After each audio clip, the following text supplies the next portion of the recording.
Captain Ju Park couldn't look away from the distress signal blinking on her console. It pulsed with a steady rhythm, like a heartbeat growing weaker by the minute.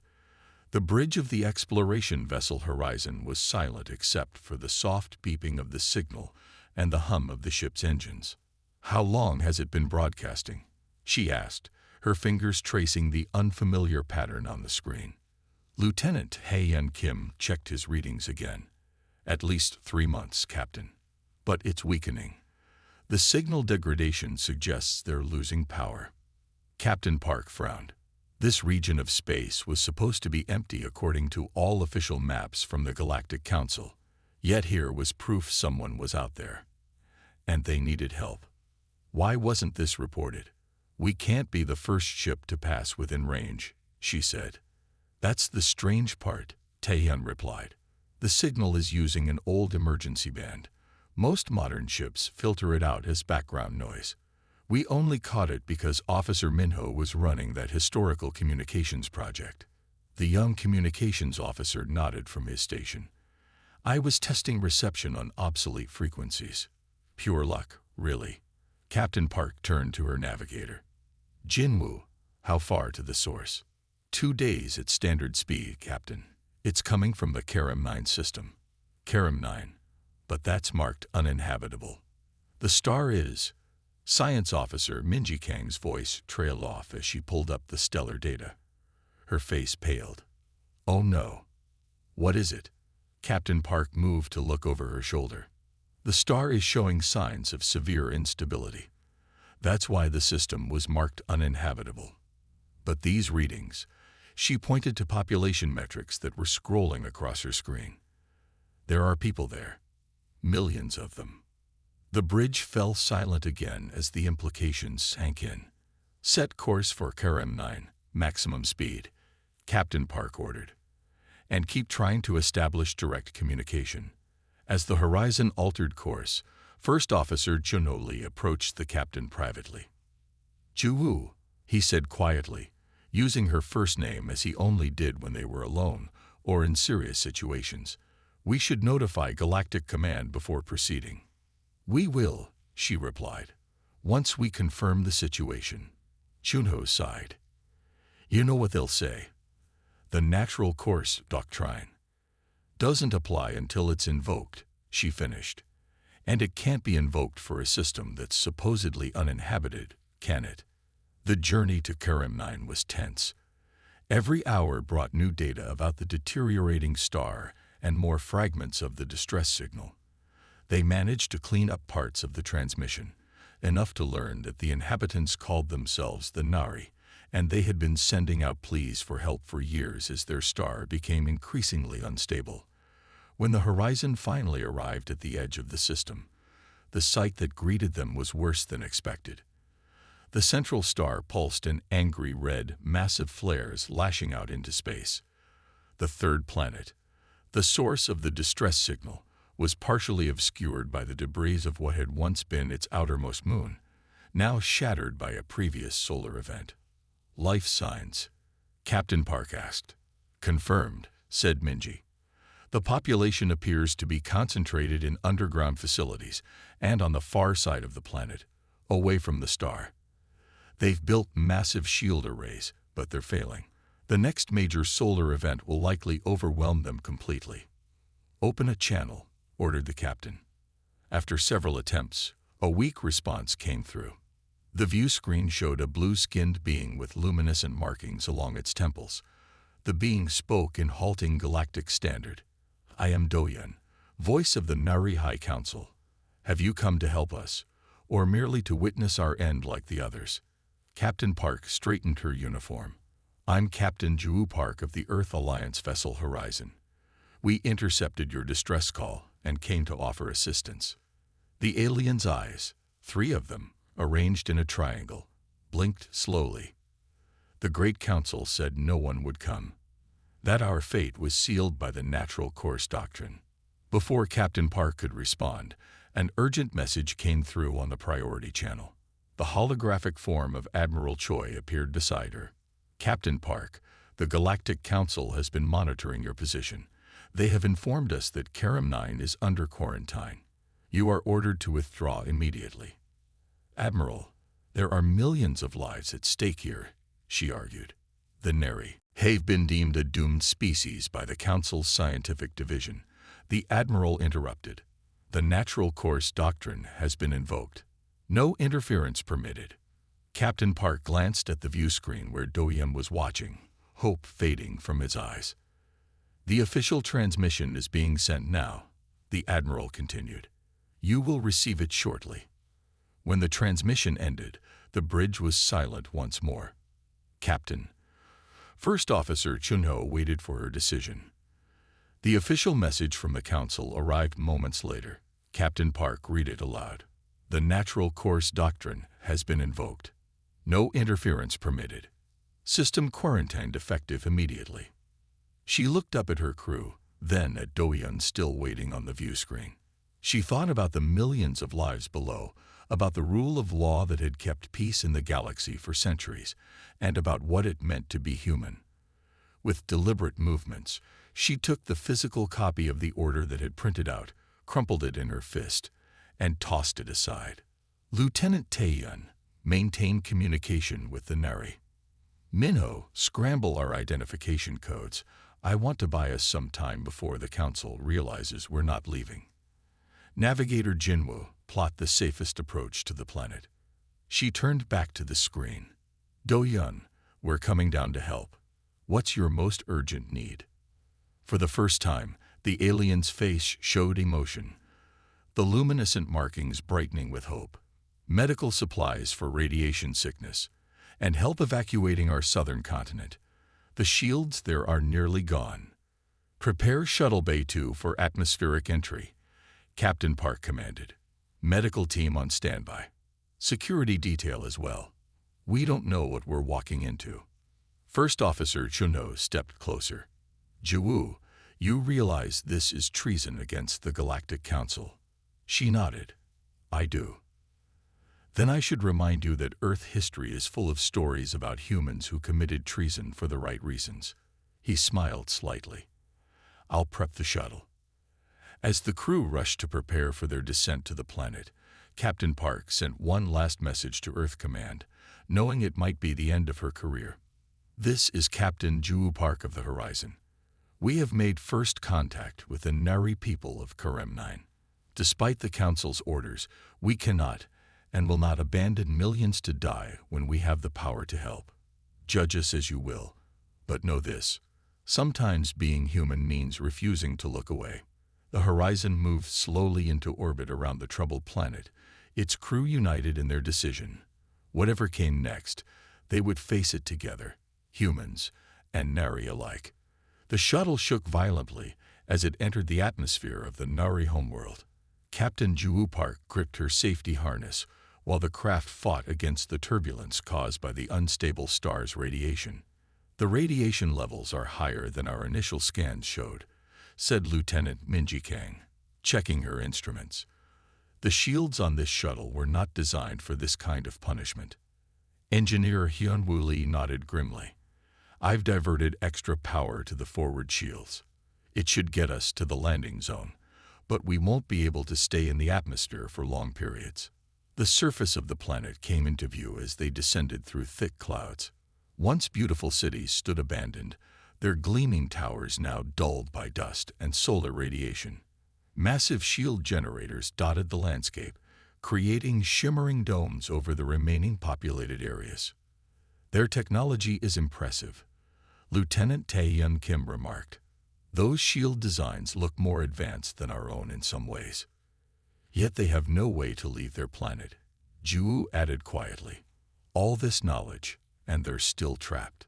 The shuttle followed the landing coordinates sent by the Nari authorities, touching down near a mountain range. Large doors opened in the rocky face, revealing a hidden hangar. As the team disembarked, they were met by a group of armed Nari guards. We will escort you to the council chamber, said one guard, not unkindly, but with clear caution. Please surrender your weapons. Jiwoo nodded to her team, and they handed over their standard-issue sidearms. We come in peace, she said. We're here to help. The guards led them through a series of tunnels, traveling deep into the mountain. The rock walls soon gave way to smooth metal corridors, lit by strips of soft blue light.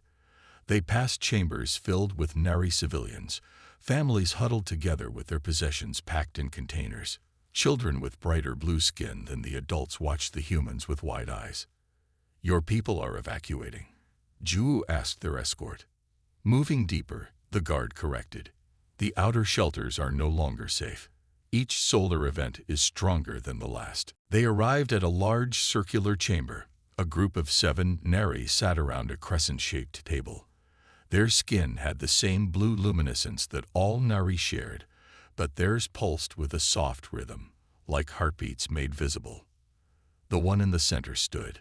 "I am Doyun, head counselor," he said, looking at each human with careful scrutiny. "We are cautious about your arrival." Juwu stepped forward. "Captain Juwu Park of the Earth Alliance, we received your distress signal and came to offer assistance." Doyun's skin flickered with what Juwu guessed was skepticism. Other species have come before. They made promises of rescue fleets and evacuation plans. Then they left when the council threatened sanctions. Another counselor spoke up, her luminescence pulsing rapidly. "The Zeth offered medical supplies, then disappeared overnight. The Varex promised to help strengthen our shields, then recalled their engineers without explanation." "We understand your caution," Juwu said, "but humans don't abandon those in need, regardless of what the Galactic Council says." "Bold words," Doyun replied. "But the Council is powerful, and Earth is just one world." Juwu was about to respond when a deafening alarm blared throughout the complex. The counselor's skin flashed bright with fear. "What's happening?" Juwu asked over the noise. "Solar event," Doyun shouted back. "Larger than predicted. The northern shield grid is failing." A Nari technician burst into the chamber. "The evacuation center at Morith is directly in the path," she reported. 10,000 civilians. "The shield will collapse in 20 minutes. Our underground transports can't reach them in time." Another counselor said, their light dimming in despair. Juwu turned to her team. "Our shuttle's atmospheric shields are still at full strength. We can reach the evacuation center and transport as many as we can fit." "That would be extremely dangerous," Hyunwoo cautioned. "The radiation levels, are they higher than what those civilians will face with no shields?" Juwu asked. The engineer fell silent, then nodded. "I'll prep the shuttle for maximum capacity." Doyun watched this exchange with his 3 eyes widening. "You would risk your lives for strangers. For Nari you have just met." "We're not leaving," Juwu replied firmly. "Now, can you guide us to this evacuation center?" The journey to the northern evacuation center was a race against time. The shuttle, now piloted by Lieutenant Jinwoo, flew low over a landscape bathed in the angry red light of the unstable star. Ahead, they could see the shimmer of a failing shield, the energy dome flickering like a dying light bulb. 3 minutes until shield failure, Minji reported, monitoring the radiation levels. "The solar flare will hit 2 minutes after that." Inside the evacuation center, chaos reigned. Nari families crowded together, children crying with their lights flashing in panic. The human team worked with local authorities to organize groups to board the shuttle. "Children and medical cases first," Juwu ordered. "We'll make multiple trips if we have to." The first group was loaded, nearly 100 Nari packed into the shuttle meant for 20. As they lifted off, Juwu stayed behind with Hyunwoo and 2 security officers to help organize the next group. The shuttle had just cleared the failing shield when it happened. With a sound like shattering glass, the energy dome collapsed entirely. The sky turned blood red as the radiation wave approached. "Everyone into the lower levels," Juwu shouted, helping the Nari guards herd people toward the underground shelters. "Move." They barely made it to the reinforced lower chamber when the wave hit. The entire structure shook, dust falling from the ceiling. Emergency lights flickered and died, leaving only the blue glow of the terrified Nari. "The shuttle won't be able to land again until the radiation levels drop." Hyunwoo said, checking his portable scanner. But these shelters weren't designed to withstand a direct hit. The structural integrity is already compromised. Ju-woo looked around at the frightened faces. There must be something else here. Emergency vehicles, transport tubes, anything. A Nari engineer approached them. There is an old ship in the maintenance bay. It was being retrofitted for atmospheric flight. Show me, Hyunwoo said immediately. They found the ship, an ancient-looking craft clearly not of Nari design. Hyunwoo climbed inside to examine the engines. It's serviceable, he called out, but someone did a number on the communication systems. He pulled out a melted tangle of wires and components. This wasn't an accident or failure. The communication array was deliberately sabotage. Ju-woo examined the damaged parts, so they couldn't call for help. Not just that, Hyunwoo replied grimly. Look at the pattern of the damage. It was specifically designed to prevent long-range transmissions while still allowing short-range comms to function. Someone wanted to make sure their calls for help couldn't reach too far. But who would do that? Ju-woo wondered. And why? A deep rumble shook the building, cutting off their conversation. We need to move, Hyunwoo said. This structure won't last much longer. Working together with the Nari engineers, they quickly repaired the ship's essential systems. As the building continued to shake around them, they loaded as many evacuees as the old vessel could safely hold. Captain, look at this, Hyunwoo called, pointing to markings inside the ship's maintenance panel. These are Zenith Commonwealth manufacturing codes. This is their technology. Ju-woo frowned. The Commonwealth has representatives on the Galactic Council.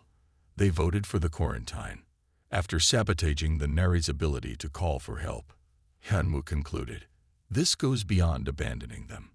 Someone wanted to ensure they were never found in the first place.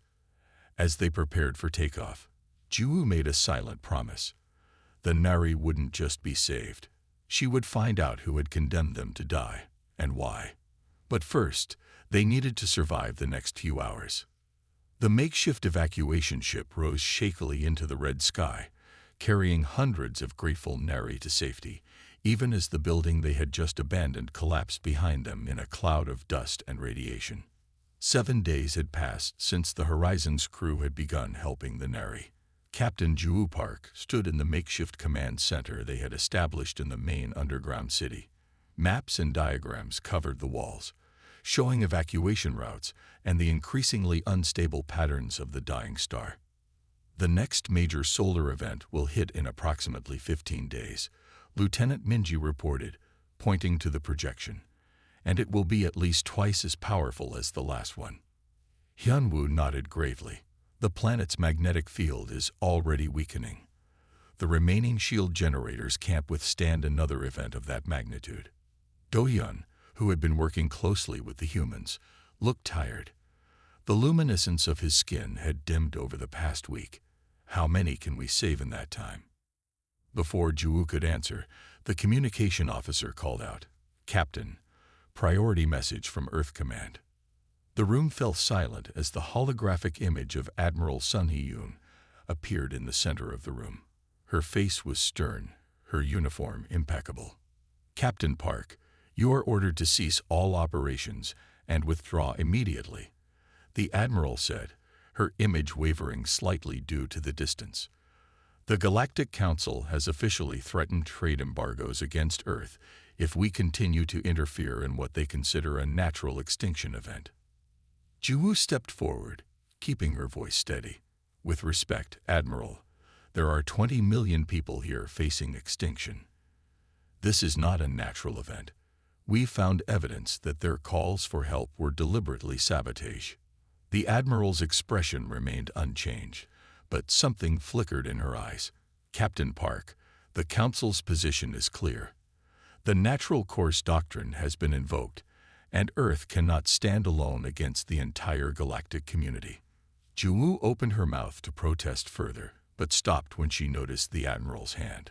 While her face remained stern, her right hand was making a subtle gesture, one taught at the Academy for Covert Communication.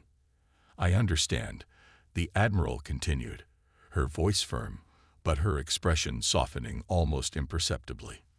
"Which is why I'm officially ordering you to return to Earth." She paused, the meaning in her eyes clear to Juwu. "The route back takes approximately 30 days at standard speed. I expect your full compliance. Eventually." The transmission ended abruptly. The room remained silent for several seconds before Lieutenant Taeyun let out a surprised laugh. "Did she just give us a month to finish this?" he asked incredulously. Juwu smiled for the first time in days. "Not nearly enough time, but it's a start. Taeyun, I need you to contact every human vessel within range. Private traders, research ships, anyone who might help. We're going to need a lot more transport capacity." "What just happened?" Do-yeon asked, looking confused but hopeful. "Admiral Yoon is giving us unofficial support," First Officer Chunho explained. "She can't openly defy the Council, but she's giving us time to do what we can before we comply with the withdrawal order." "But can you evacuate 20 million people in a month?" another Nari counselor asked. "No," Juwu admitted, "but we can save many more than we could alone." Over the next few days, the response from other human ships was better than they had dared hope. 17 vessels responded to their call, mostly small trading ships and a few research vessels, but each one capable of carrying hundreds of Nari to safety. Captain Do-woo Kim of the cargo hauler Star Road was the first to arrive. "My ship isn't fancy," he said when he met Juwu at the makeshift spaceport, "but she's got room for 800 if they don't mind tight quarters. Where do you need us?" One by one, the human ships began arriving, taking on refugees and ferrying them to a rally point beyond the system's edge. The Nari worked tirelessly alongside the humans, organizing their people, preserving their cultural artifacts, and gathering the seeds and biological samples that would ensure their species' future. But on the 5th day, everything changed. Security Officer Minjin Choi burst into the command center, his uniform torn and blood seeping from a wound on his arm. "Council enforcers," he gasped. "They've landed at the eastern spaceport. At least 2 patrol ships." Juwu helped him to a chair. "How did they find us so quickly?" "Someone must have reported the unusual ship traffic," Junho suggested. "We knew they'd notice eventually." Minjin winced as a medic treated his wound. "They ambushed us during the loading process. My team barely got out. They've captured the Star Road and taken Captain Kim into custody." Juwu's face hardened. "And the refugees on board?" "Still there, as far as we know. The enforcers are demanding that all human vessels submit to inspection and cease all evacuation activities." They'd also deployed jammers, Lieutenant Taeyun added, trying to reconnect to their network. "Standard Council enforcement procedure. We can't coordinate our ships or communicate with the rally point." Do-yeon's skin pulsed with alarm. "What do we do now? Without your ships, we have no hope." Juwu paced the room, thinking rapidly. Then she stopped and walked to a cabinet at the side of the room. From it, she pulled out several rolled sheets of paper, actual physical maps of the planet and the surrounding system. "Then we do this the old-fashioned way," she said, spreading the maps on the table. "If we can't go through them, we go around them." For the next hours, they worked on a new plan. Without digital communications, they returned to methods long abandoned, light signals, radio on frequencies the Council rarely monitored, and even physical couriers carrying written messages between outposts. "The Council expects us to use modern technology," Juwu explained. "They won't be looking for signal fires or messengers on foot." By nightfall, they had established a primitive but effective communication network. Each human ship was assigned new landing zones away from Council patrols. Loading procedures were adapted to be faster and less noticeable. "We'll need to move the remaining Nari to these 6 underground centers," Juwu said, marking locations on the map. "They're closer to the new landing sites and have natural features that will help hide our activities from orbital scans." "What about the Star Road and its passengers?" Hanwoo asked. Juwu's expression grew determined. "I'm not leaving them behind." Minjin, I need volunteers for a rescue operation. Despite his injury, Minjin immediately volunteered. I know their security protocols. We can get past them. The rescue mission was planned for the cover of night. Using a smaller Nari atmospheric craft, with its engines modified by Hyunwoo to mask its energy signature, a team of 4 humans and 3 Nari warriors approached the captured spaceport. The Council enforcers had established a perimeter, but they were focused on the ships, not the surrounding area. Using the Nari's knowledge of hidden maintenance tunnels, the team infiltrated the spaceport from below. They found the Star Road under heavy guard, with Captain Kim and his crew confined in a makeshift brig near the cargo hold where the Nari refugees were being held. They're planning to transport everyone to a council detention center tomorrow, Captain Kim whispered after they freed him. They're making an example of us to discourage other human ships. Not if we move first, Ju replied. Can you still fly this ship? With my eyes closed, Kim assured her. The plan was simple but risky. Using the spaceport's own systems against the enforcers, they triggered a series of false alarms in other areas of the facility, drawing away most of the guards.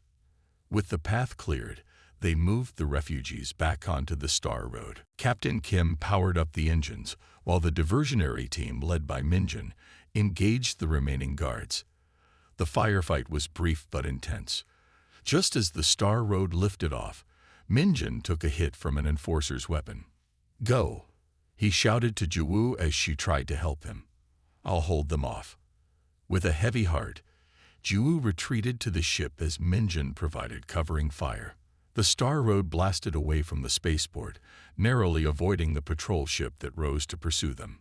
Evasive pattern Zeta, Ju ordered, taking the co-pilot's seat. Head for the moon's shadow.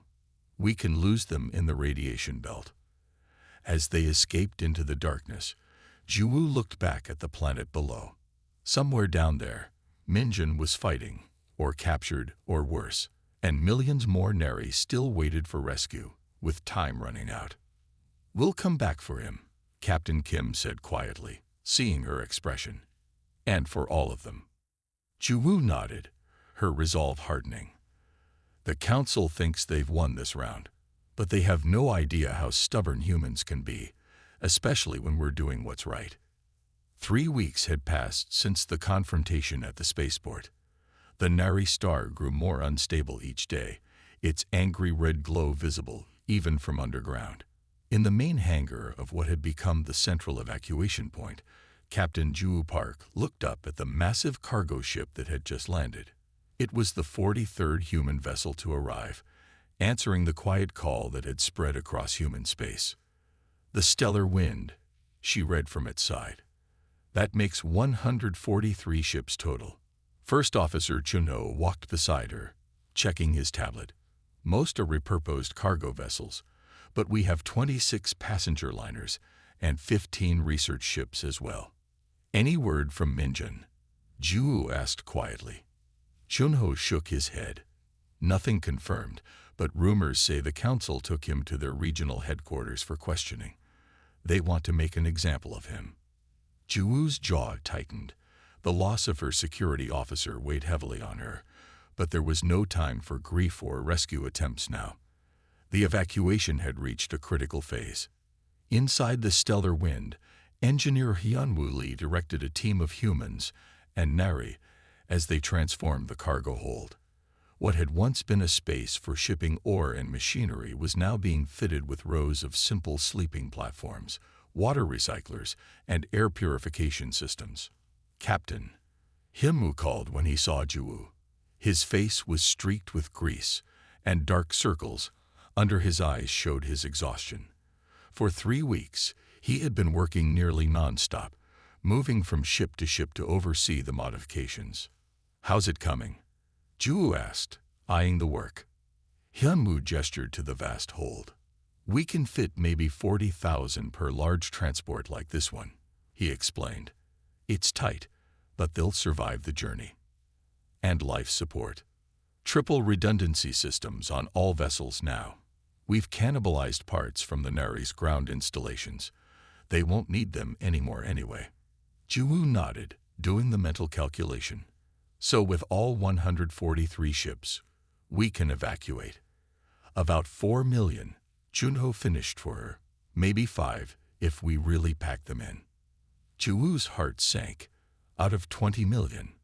We're prioritizing children, young adults, and those with critical knowledge and skills. Hanmu reminded her. The Nari Council agreed to the selection protocols. A commotion at the hangar entrance drew their attention. Do-hyun had arrived, accompanied by several Nari carrying large, sealed containers that glowed with a soft blue light. The containers were being loaded onto specialized transport carts. Counselor Do-hyun. Ju greeted him. What's all this? Do-hyun's skin pulsed with a mixture of pride and sadness.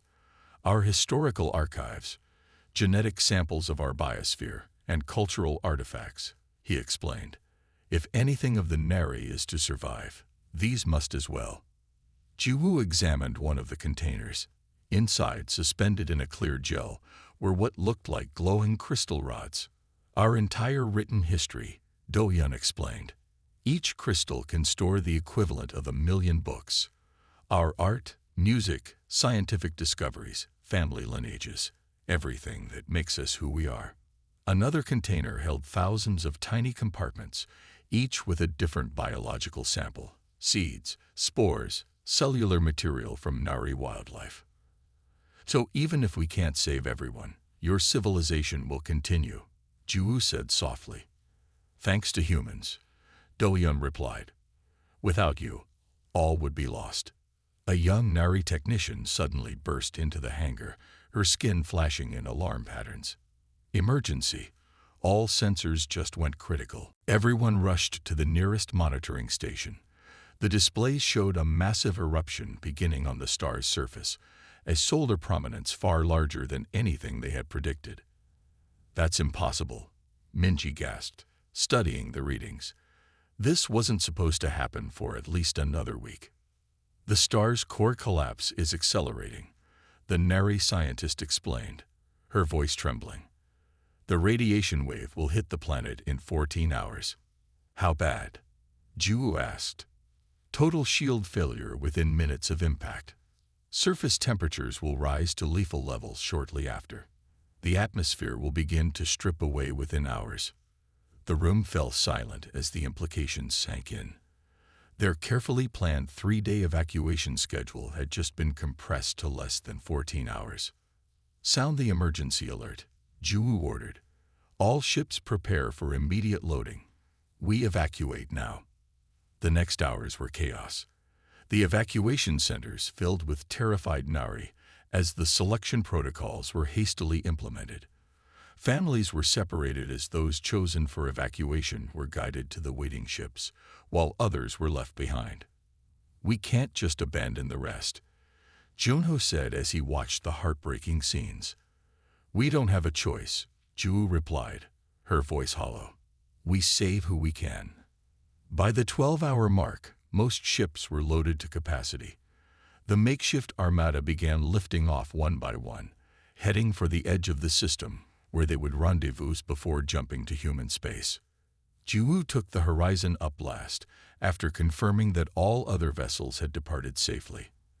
As they reached orbit, Minji checked the long-range scanners, and her face paled. Captain, we have a problem. Council warships at the edge of the system. 6 of them, forming a blockade across our planned exit vector. Ju stared at the tactical display. The Council had positioned their vessels perfectly to intercept the evacuation fleet. And these weren't patrol ships. They were full battle cruisers, each capable of disabling dozens of the unarmed transports. Open a channel to the fleet, Ju ordered. When the connection was established, she spoke clearly and calmly. This is Captain Ju Park to all vessels. The Council has established a blockade ahead. Maintain course and speed. I repeat, maintain course and speed. She switched to a general broadcast frequency that she knew the Council ships would be monitoring.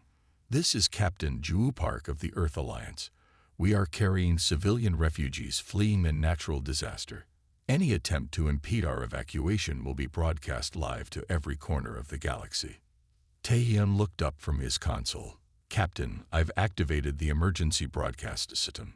We're transmitting live images from inside all our ships to every major world in the Alliance and beyond. Everyone can see the Neri families on board. Good, Ju said. The Council operates in shadows. Let's see how they handle the light. As the fleet approached the blockade, the first warning shots flashed across their path. Bright pulses of energy designed to intimidate rather than damage. They're ordering us to halt and prepare for boarding, Taehyun reported. No response. Ju replied.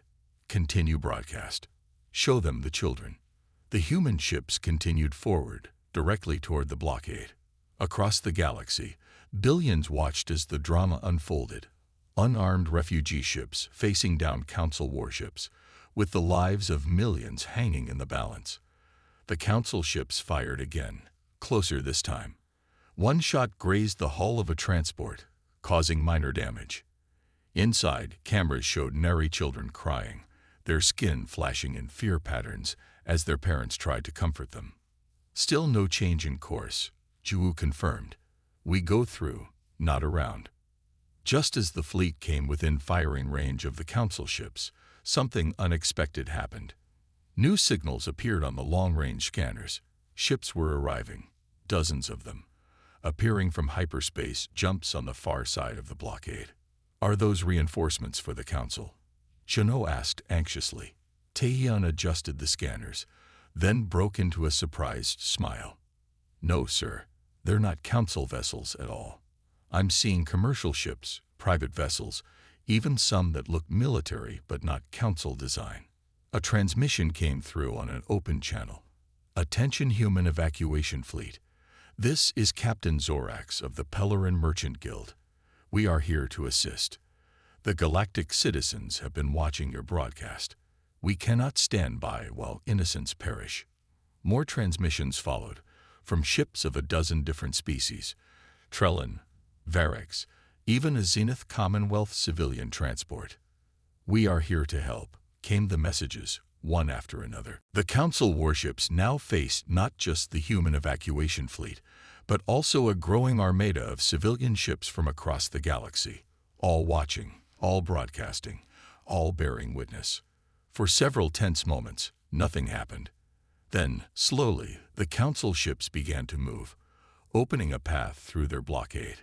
They're letting us through, Taehyun said in disbelief. No, Ju corrected, a smile finally breaking across her exhausted face. They're joining us. Two of the Council warships broke formation and moved alongside the evacuation fleet, their weapons powering down. A new transmission came through, this time from a Council captain. Captain Park, we request permission to assist with escort duties, and we have room for additional evacuees if needed. As the combined fleet moved beyond the system's edge, Ju stood at the viewport of the horizon, watching the blue luminescence of the Neri refugees reflect off the walls. Behind them, in the distance, their star flared one more time, as if in a final farewell to the children it had nurtured for countless generations. What happens now? Do-yeon asked, standing beside her. Now, Ju said, we find you a new home. From the observation deck of the colony ship New Dawn, Captain Ju Park and Do-yeon stood side by side in silence. The ship was one of the largest in the evacuation fleet, now safely positioned at the edge of what had once been the Nari system. Thousands of other vessels floated nearby, their lights twinkling against the darkness of space. They had come to witness the end. The Nari sun pulsed angrily, its surface boiling with massive flares that reached out like hungry fingers. Then suddenly, it happened. The star's core collapsed in on itself before rebounding in a blinding explosion that momentarily outshone everything else in that region of space. The observation deck windows automatically darkened to protect their eyes. But the flash was still overwhelming. It's done, Ju whispered. The homeworld of the Nari was gone, vaporized in that final cataclysm. Do-yeon's skin dimmed to a deep blue, the nary expression of mourning. For 10,000 years, that star gave us life. Now we must find life elsewhere. Juwu looked at the data pad in her hand. The final counts had come in from all the ships. 17 million saved, she said quietly. I wish it could have been all. Because of humans, our species survives, Doyun replied, placing a three-fingered hand on her shoulder. Without you, we would have been merely a forgotten footnote in cosmic history. Around them, the rescued Nari watched their star's death with a mixture of grief and hope. Children pressed their faces against the viewports, their skin flickering with colors that Juwu had learned meant both sadness and wonder. Have you decided where you'll settle? Juwu asked. Doyun nodded. Your people have been generous beyond words. 4 worlds offered to host us. Earth itself, Mars, New Terra, and Frontier. And you've chosen? All 4, Doyun said with a smile. Our scientists believe it is wiser not to concentrate our remaining population in one place. We will establish 4 settlements, each with its own cultural focus, but all connected. The journey to the human worlds took several weeks. During that time, the Nari and humans lived together on the crowded ships, sharing stories, food, and dreams. Children of both species played together, inventing games that combined elements from both cultures. Juwu found Hyunwoo in the engine room one day, working alongside a Nari engineer. They had built a small model of what looked like a new type of propulsion system. What's this? She asked. Hyunwoo looked up, his face bright with excitement. Inho here has been showing me their approach to spatial folding. It's completely different from our jump drives, more efficient, less energy intensive. We had centuries to perfect the theory, the Nari engineer explained, but never the resources to build a working prototype. With human manufacturing techniques, we could revolutionize interstellar travel. This scene repeated itself throughout the fleet. Nari medical experts shared treatments for radiation sickness that human doctors had never imagined. Human agricultural specialists helped the Nari adapt their farming techniques to Earth-like conditions. 6 months later, Juwu stood on a hilltop overlooking the largest Nari settlement on Earth. The valley below was filled with buildings that blended human and Nari architectural styles. Curved structures with gardens growing up their walls, streets laid out in flowing patterns rather than grids. Reports from the other settlements were equally positive. On Mars, the Nari were helping to improve the dome cities with their advanced atmospheric recycling. On New Terra, they had already established vast underwater farms using techniques developed on their homeworld's oceans. Not everything had gone smoothly. The Galactic Council had formally censured humanity for violating the natural course doctrine. Trade restrictions had been imposed, and some Council species refused to do business with human merchants. But the Council's influence had weakened. The images of the evacuation had spread throughout the galaxy, and citizens of many worlds had questioned their government's support of the Council's decision.